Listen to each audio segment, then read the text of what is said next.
గురుగారు ఇక తదుపరి రాశి చూసుకున్నట్లయితే కుంభరాశి. సో, ఈ యాహ్! కుంభరాశి వారికి 2024లో ఏ విధంగా హ్మ్. ఉండబోతుంది? సో, వాళ్ళ జాతకం ప్రకారం గాని, లేదంటే గ్రహస్థితి ప్రకారం గాని, సో, వారికి శుభం, అశుభం అనేది ఏ విధంగా కలుగుతుంది?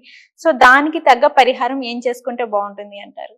తప్పకుండా అమ్మా. ఫస్ట్ ఆఫ్ ఆల్ ఏంటంటే, కుంభం వారికి రాశిలో శని యొక్క సంచారం జరుగుతుంది. ఓకే. సహజంగా కుంభరాశి వారికున్నటువంటి ఇదేంటంటే, చాలా మటుకు వాళ్ళు హ్యాపీగా ఉండాలని ఎక్కువ ఫీల్ అవుతుంటారు. హ్మ్. సక్సెస్ ఎక్కువ సాధించాలి. కాకపోతే వీరికి శని రాశిలో ఉండడం వల్ల హర్డిల్స్ ఎదురవుతుంటాయి.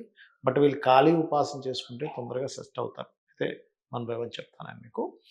అయితే ఇక్కడ ఏలినాటి శని నడుస్తుందమ్మా కుంభం వారికి. అయితే ఏలినాటి ఓకే. శని నడుస్తుంది అని ఎందుకు చెప్తున్నానంటే దీని గురించి భయపడొద్దని చెప్పడానికి. హ్మ్. స్లో అవుతుంటాయి పనులు అంతకుమించి ఏం లేదు. కాకపోతే శ్రమనిస్తాడు ఎప్పుడైనా జన్మరాశిలో శని సంచారం చేసేటప్పుడు ఒక విధంగా ఏంటంటే మంచియే అనుకోవాలి. మంచే అనుకోండి. శ్రమనిస్తాడు. మనకు కొత్త విషయాలు తెలుస్తూ ఉంటే అనుభవం హ్మ్. పెరుగుతూ ఉంటుంది. హ్మ్. దీంతో పాటు రాహువు 2లోని మూడవ స్థానంలో గురువు యొక్క సంచారము, హ్మ్. అష్టమంలో కేతువు యొక్క సంచారం జరుగుతుంది. ఇవి ఇచ్చే ఫలితాలు ఏమిటి? ఎందుకంటే మనం మేజర్ ప్లానెట్స్ 2 ఛాయాగ్రహాలు, 2 మేజర్ ప్లానెట్స్ మూలంగానే ఇక్కడ ఫలితం అనేటువంటిది జరుగుతూ ఉంటుంది. హ్మ్. దీని పరంగా చూసుకుంటే గనక ఇక్కడ గుర్తుపెట్టుకోండి.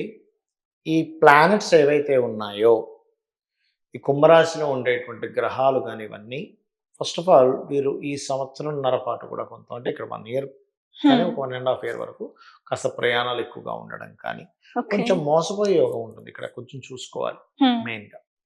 అలాగే 2లో రాహు, అష్టమ కేతువు అండ్ 3లో గురువు మే హ్మ్. వరకు ఉండి 4లోకి వెళ్తాడు కాబట్టి, ఇక్కడ పర్టిక్యులర్‌గా వీరికి కలిగేటువంటి ఫలితాల్లో రాహు 2లో ఉన్నందుకు హ్మ్. వీళ్ళకి ఆన్‌లైన్ త్రూగా ధనయోగం పెంచుతాడు.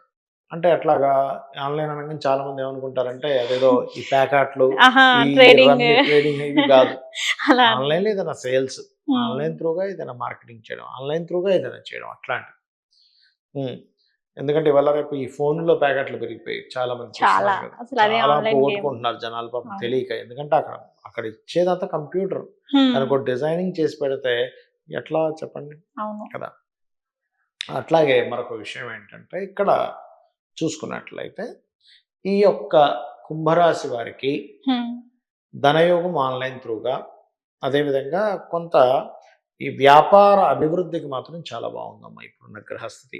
ఓకే. వ్యాపార అభివృద్ధికి ఈ గురువు యొక్క దృష్టి లాభస్థానం మీద పడుతుంది. హ్మ్. 3లో ఉండే గ్రహం లాభస్థానాన్ని చూస్తుంది సర్వసాధారణంగా. సో, వ్యాపార అభివృద్ధి యోగాన్ని ఈ మాసంలో పర్టిక్యులర్‌గా ఈ సంవత్సరంలో హ్మ్. మీకు జనవరి నుంచి మే వరకు వ్యాపార అభివృద్ధి యోగం ఏర్పడుతుంది. ఓకే. కాకపోతే రాశిలో శని సంచారం జరుగుతుంది కాబట్టి సర్వసాధారణంగా ఎప్పుడైనా సరే ఏలినాటి శని నడిచేటప్పుడు పర్టికులర్‌గా మీరు తీసుకోవాల్సిన జాగ్రత్తలు ఏమిటి అంటే, ఒకటి ఉదయమే నిద్ర అంటే సూర్యోదయానికి ముందునే నిద్ర లేవడం ఒకటి. హ్మ్.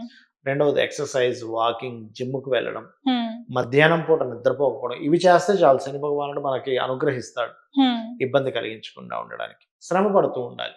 ఎక్కువగా మత్తుగా నిద్రపోవడము, ఆహ్, వర్క్స్ కొన్ని పోస్ట్‌పోన్ చేయడం ఇవి చేయకూడదు. హ్మ్. ఇది గుర్తుపెట్టుకోండి. ఇక రెండో విషయం ఏంటంటే ఇక్కడ ఈ రాహువు వల్ల మనం ఎట్లాగో ఇందాక చెప్పుకున్నాం. ఆన్‌లైన్ త్రూగా ధనయోగం ఉందని. హ్మ్. అయితే ఎప్పుడైతే మనకి గురువు మారతాడో, 4 స్థానంలోకి మారతాడో, ఇక్కడ ఇచ్చేటువంటి ఫలితాల్లో ఇంట్లో తక్కువగా ఉండడం, వర్క్ బిజీలో ఎక్కువవుతాడు మనిషి. అంటే మే ఓకే. మాసం నుంచి వీరికి ఏదైతే ఉద్యోగం కోసం ప్రయత్నాలు చేస్తారో, అక్కడి నుంచి ఎక్కువ ఉద్యోగ అవకాశాలు ఉంటాయి. ఇక్కడ ఉండవని కాదు నా హ్మ్. ఉద్దేశ్యం. అక్కడ ఇంకా ఎక్కువగా సో, ఉంటాయనేటువంటిది మనం ఇంకా అర్థం ఎక్కువ బిజీ చేసుకోవాలి. అయిపోతారు. మే మాసం నుంచి కాస్త ఇంకొంచెం ఉద్యోగ అవకాశాలు పెరగడం గానీ, ఉద్యోగం ఒక్కోసారి చూడండి మనం కొంతమంది ప్లాన్ చేసుకొని ఉంటారు. ఈ 4, 5 నెలలే చేస్తానండి. మే మాసం నుంచి మారిపోదాం అనుకుంటారు. అలాంటి వారికి ఒక శుభవార్తగా చెప్పుకోవచ్చు మనం ఇక్కడ. హ్మ్. ఓకే. అలాగే అష్టమ స్థానంలో కేతు సంచరించేటప్పుడు సర్వసాధారణంగా పూర్వీకుల ఆస్తులో ముఖ్యంగా తాతగారి ఆస్తికి సంబంధించిన విషయంలో తొందరపాటు నిర్ణయాలు పనికిరావు అనేటువంటిది చూపిస్తుంది ఇక్కడ. హ్మ్. అంటే ఏమిటి ఒక్కోసారి చూడండి మనకి ఎవరిదో తాతలది ఆస్తి ఉంటుంది. ఇప్పుడు అంత డిమాండ్ లేదంటే ఏదో తీసేసాడు ఎంతో కొంత రేట్ వస్తే వచ్చింది. అంటే ఆ హర్రీలో ఆ ఉన్న స్ట్రెస్‌లో హ్మ్. తక్కువకి తీసేస్తారు. అవును. తీరా వాళ్ళు ఏ లక్షల్లోనో ఏ 10,00,000కో 20,00,000కో ఎకరం అమ్మేసాక తీరా చూస్తే అసలు విషయం తెలుస్తుంది. ₹1,00,00,000 వెళ్తుందటండి మనం తొందరపడి అమ్మేసామండి అని. ఒకసారి అవును. చేజార్చుకున్నాక వెనక్కి రాదు. వెనక్కి రాదింక. అందుకని పూర్వీకుల ఆస్తులకి సంబంధించిన విషయంలో ఒకటి జాగ్రత్తగా ఉండాలి. మీ యొక్క పార్ట్నర్ అంటే మీ జీవిత భాగస్వామి కావచ్చు, మీ బిజినెస్ పార్ట్నర్ రిలేటెడ్ సంబంధించిన విషయం లేదంటే మనీ మ్యాటర్స్ విషయంలో కొంత జాగ్రత్తగా ఉండాలి పర్టిక్యులర్‌గా.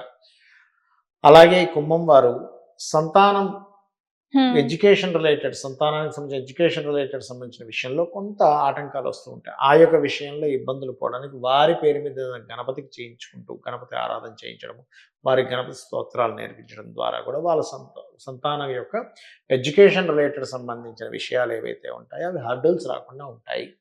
సో ఇవి ప్రధానంగా జాగ్రత్త పడుతూ ఉంటూ నిత్యము దుర్గా ఆరాధన కనుక చేసుకుంటూ ఉంటే వీళ్ళకి ఫినాన్షియల్ గ్రోత్ అనేటువంటి చాలా చక్కగా ఉంటుంది. ఓకే. అది. సో గురుగారు అదే విధంగా ఏంటంటే ఈ కుంభరాశి వారి జాతకంలో Yeah. వాళ్ళ దోషాలు తొలగిపోవాలి అంటే Yeah. సో వారు ఏ విధమైన పరిహారం చేసుకుంటే వారికి బాగుంటుంది అంటారు? తప్పకుండా అమ్మా. కుంభరాశి వారికి సర్వసాధారణంగా పంచమ స్థానాధిపతి బుధుడు అవుతాడమ్మా. ఓకే. సో విష్ణు ఆరాధన ఎక్కువగా చేయడము, గణపతిని, ఎందుకంటే మరొక బుధరాశుల్లో కేతు ఉన్నాడు కదా, గణపతిని ఎంత ఆరాధిస్తూ ఉంటే వారికి ఇక్కడ ఏంటంటే విష్ణు ఆరాధన వల్ల ఏంటి అంటే వీళ్ళకి ఫస్ట్ స్పాంటేనియస్నెస్ అంటారు. అంటే ఎప్పుడు ఏ పని ఎలా చేయాలనేటువంటి స్పాంటేనియస్ ని విష్ణువు ఇస్తాడు. విశ్వం మనకి విష్ణు అనేటువంటిది ఏంటంటే విష్ణుమూర్తి స్థితికారకుడు. అందుకని అవును. రెండవది వీరు దానం ఇవ్వడం అనేటువంటిది ఏంటంటే పర్టికులర్గా ఈ కుంభరాశి వారికి కొంచెం తల్లిగారు ఆరోగ్యం విషయంలో జాగ్రత్తగా ఉండాలి ఈ పర్టికులర్ ఈ సంవత్సరం. అందుకని కొంచెం నువ్వులు ఒకటి అండ్ మినుములు ఒకటి దానంగా ఇస్తూ ఉంటే కూడా ఆ యొక్క ఇబ్బంది అనేటువంటి తగ్గుతుంది. రెండవది ఏంటంటే బియ్యము కూడా ఎంత దానంగా ఇస్తుంటే అంత పీస్ ఆఫ్ మైండ్ ఉంటుంది. ఎందుకంటే రాశిలో శని సంచారం కదా, అన్ని లేట్ అవుతున్నాయని ఫ్రస్ట్రేట్ అయిపోతూ ఉంటారు. ఆ యొక్క దోషం అనేటువంటిది పోతుంది దానంగా ఇవ్వడం ద్వారా. ఓకే.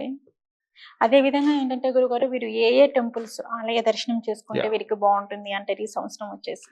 తప్పకుండా అమ్మ, ఏదైనా అమ్మవారి ఆలయాలకి, లక్ష్మీ అమ్మవారు కావచ్చు, లలిత అమ్మవారు కావచ్చు, అమ్మవారి ఆలయాలకు వెళ్ళి అక్కడ ఏదైనా సేవా కార్యక్రమాలు కనుక వెళ్ళి చేయగలిగితే, అక్కడ ఏదో అన్నదానం జరుగుతుంది వీళ్ళ వంతుగా వెళ్ళి అక్కడ ఏదైనా అందరికీ పంచిపెట్టడం కానీ, లేకపోతే ఏదైనా క్లీనింగ్ ప్రాసెస్ జరుగుతుంది, ఆలయంలో కనుక మనం వెళ్ళి ఏదైనా సేవ చేస్తే పూర్వజన్మ కర్మలు తగ్గిస్తుంది అంటుంటారు. కాబట్టి ఇది చేయడం అనేటువంటిది మంచి ఫలితాలు ఇస్తుంది.